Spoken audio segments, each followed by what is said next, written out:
Well, if you ever wanted an example of how divided society is in the United States, this week has given it to us, with Trump supporters swallowing the line that there's been this travesty of justice when it comes to the election result.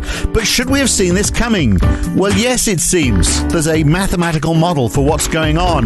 We'll look at the science of Trumpism today on the Debunking Economics podcast with Professor Steve Keen. I'm Phil Dobbie. Welcome along. Well, we've all watched in amazement at the events at Capitol Hill in Washington before the certification of Joe Biden as the next president of the United States. Protesters, as you know, stormed Congress to delay the seal of approval of the Biden presidency. They were spurred on, no doubt at all, by President Trump, who still believes that the election was unfair and inaccurate, based on the argument that if it had been fair and accurate, he would have won. End of discussion, I think, as far as he's concerned. So let's talk to another egomaniac, Steve Keen. Not to the same extent, of course. But oh dear. Are you denying that? No. I've got imposter syndrome, mate.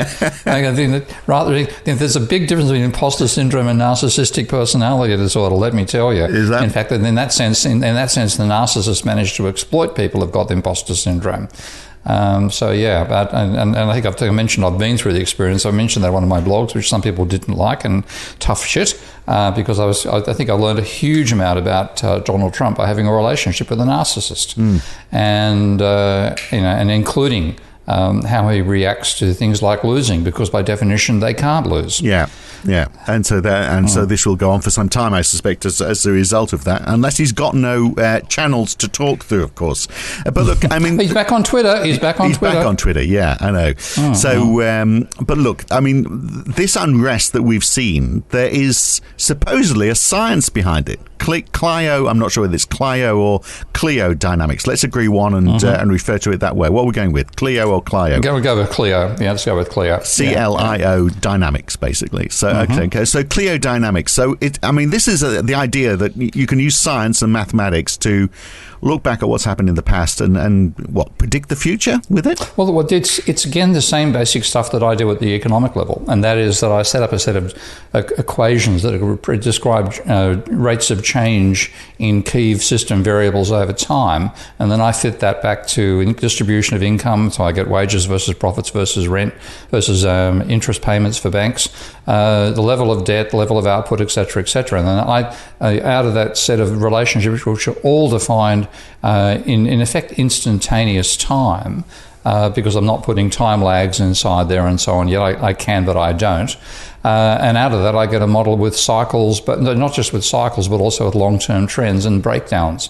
And that is exactly the type of technology that Peter Turchin uses, who's the guy who invented the concept of Cliodynamics. He's basically a mathematical historian. So what he's taken a look at is, and again, in economics, of course, you will take a few variables as essential aspects of the economy. So I take the level of private debt as one of those, which is what distinguishes me from the neoclassicals who don't understand debt at all.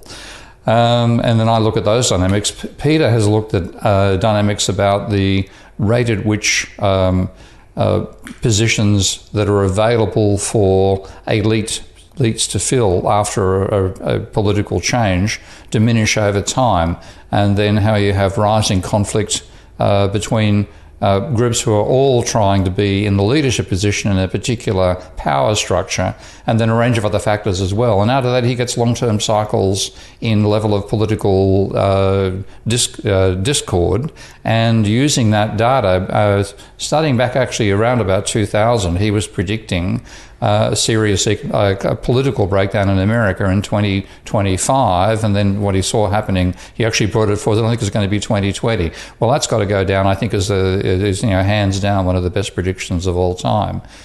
Well, let me read something that he wrote in September last year. He co-wrote an article with Jack Goldstein, a sociologist and historian at George Mason University.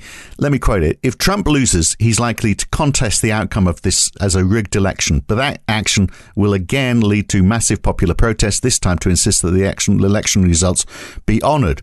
If Trump again puts federal security forces in the streets, governors may ask their state troopers or even National Guard to protect their citizens and defend the Constitution. Or Trump may call on his many armed civilian supporters to defend their all-time favourite president, as he put it, against the so-called liberal tyranny.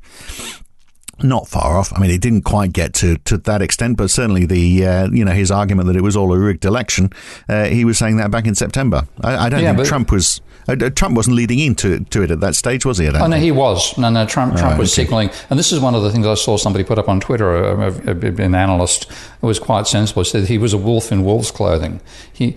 People interpreted him as being a sheep, but in fact, no, he was saying, I'm going to go and eat that sheep. I'm going to go and eat that sheep. And my God, he ate the sheep. We didn't expect that. So it was literally, he was saying he will not complain about the election if he wins. And he actually said that not just before the last election, but he said it before the one with Clinton.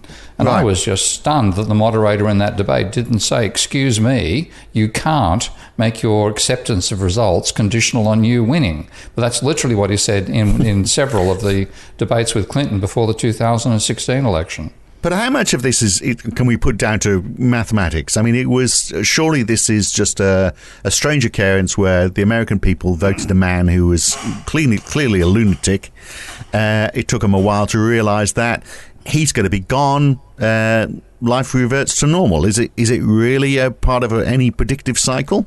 Yes, because you couldn't predict the particular carpetbagger or con artist that took advantage of the situation, but you could predict the situation was going to be there. And the basic thing that is in Peter's, it's a strictly mathematical model, supplemented, of course, by an enormous historical database he's had to assemble of the various factors that he identifies as causing major periods of breakdown.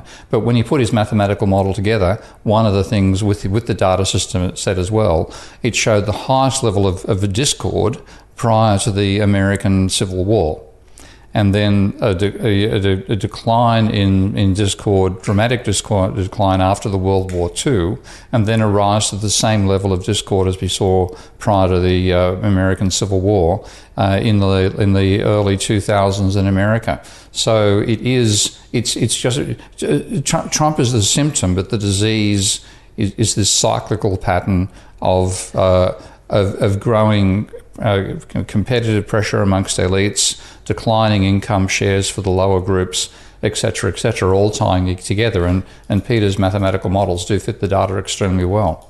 But it's interesting with Trump, isn't it? Because that model really, as I was reading it, he talks about a cycle where there's a population increase that the elites deal with by trying to hang on to the wealth that they've got.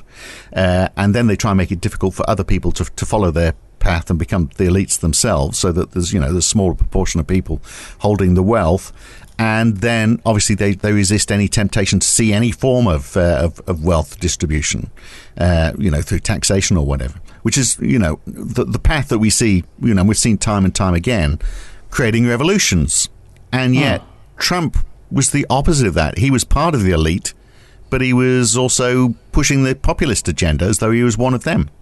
Oh yeah, but he's taking advantage of the situation of enormous discord, and the situation of enormous discord won't be over when he is finally dragged out of what is it, number 1 Pennsylvania Avenue? Yeah, I think so. He's got to go to 1100 Pennsylvania Avenue now to Trump Towers, hasn't he? He's got Florida lined up, but they're telling him he can't stay in Mar-a-Lago. Now, when he's dragged out, the discord's still going to be there, and he will continue, of course, fanning it.